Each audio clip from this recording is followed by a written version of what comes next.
দিন অল্প কিন্তু আমাদের হাতে কাজ প্রচুর। ফান্ডের ক্রাইসিস যেমন দূর করতে হবে, স্ট্রাকচারাল পরিবর্তন আনতে হবে। আমরা শুরুটা করতে পারবো, কিন্তু এইটার ফিনিশিং লাইনে হয়তো আমাদের পৌঁছানো সম্ভব হবে না।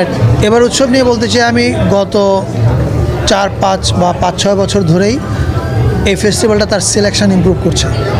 একটা ফেস্টিভ্যাল কতটা গুরুত্বপূর্ণ এটা নির্ভর করে ওই ফেস্টিভ্যালের ফিল্ম সিলেকশনগুলো কেমন হচ্ছে। আমরা যদি বাংলাদেশের ছবি সিলেকশন অথবা এশিয়ান কম্পিটিশনের সিলেকশন দেখি, আমরা দেখব যে ইম্পর্টেন্ট ছবিগুলো সিলেক্টেড হচ্ছে। তার মানে এই ফেস্টিভ্যালটা ঠিক পথেই যাচ্ছে। তবে মঞ্চে যেমন আমরা কথা বলেছিলাম যে এই ফেস্টিভ্যালটা যদি একটা আন্তর্জাতিক মানদণ্ডে গুরুত্বপূর্ণ ফেস্টিভ্যাল হয়ে উঠতে হয়, তাহলে অনেকগুলো ইনফ্রাস্ট্রাকচারাল সাপোর্ট তাদেরকে পেতে হবে, যেটা তারা পাচ্ছে না। যেমন proper projection system, permanent venue, গেস্টদেরকে সব ফিল্ম মেকারদেরকে আনতে পারে না। সো এই সমস্যাগুলো সমাধান যদি আমরা করতে পারি, তাহলে আমি মনে করি যে এই ফেস্টিভ্যাল আরও ইমপ্রুভ করবে সামনে। একটা তো হচ্ছে আমাদের যে একটা ইম্পর্ট্যান্ট ফিল্ম ফেস্টিভ্যাল প্রয়োজন, এটা আমি ঠিক জানি না সরকার কতটা গুরুত্ব দিয়ে ভাবে। সরকার বলতে আমি কোনো নির্দিষ্ট সরকারের কথা বলছি না, সকল সরকারই। আমাদের মধ্যে এই সাংস্কৃতিক ধারণাটা এখনও তৈরি হয়নি যে একটা ফিল্ম ফেস্টিভ্যাল একটা দেশের কালচারাল ডিপ্লোমেসির জন্য কতটা গুরুত্বপূর্ণ হয়ে উঠতে পারে, সেই কাজটার দিকে আমরা নজর দেইনি। আমি মঞ্চে যেমন বলছিলাম যে আমরা তো মাত্র অল্প দিনের জন্য এসেছি, ফলে এই অল্প কদিনে দিন অল্প কিন্তু আমাদের হাতে কাজ প্রচুর। ফলে আমরা কতগুলো কাজ শেষ করতে পারবো আমরা জানি না, কিন্তু একটা প্রপার ফিল্ম ফেস্টিভ্যাল অ্যারেঞ্জ করার জন্য কিছু ইনফ্রাস্ট্রাকচার কাজের সূচনাটা আমরা হয়তো করে যাব।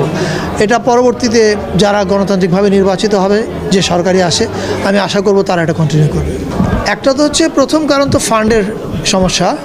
দ্বিতীয় কারণটা হচ্ছে যে এই ফেস্টিভ্যালটাকে যদি আমরা সত্যিকারে বাংলাদেশের একটা ফ্ল্যাগশিপ ফেস্টিভ্যাল ভাবতে চাই, তাহলে এইটার ফান্ডের ক্রাইসিস যেমন দূর করতে হবে, এটা একটা স্ট্রাকচারাল পরিবর্তন আনতে হবে।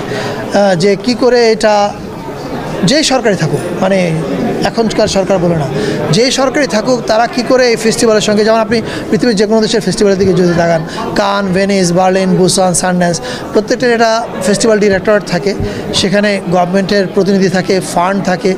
এইটাকে কি করে একটা স্ট্রাকচারের মধ্যে আনা যায়, এই কাজটা করাটা আমি মনে করি খুব গুরুত্বপূর্ণ।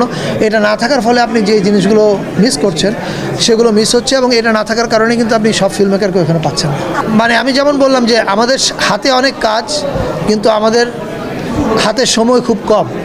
এই অল্প সময়ের মধ্যে একটা প্রপার ফেস্টিভ্যালের স্ট্রাকচার তৈরি করা সম্ভব না, কিন্তু আমরা কাজটা ইনিশিয়েট করতে চাই। আমরা কিছু ইতিমধ্যে মন্ত্রণালয়ে নিজেদের মধ্যে আমরা আলাপ আলোচনা করেছি।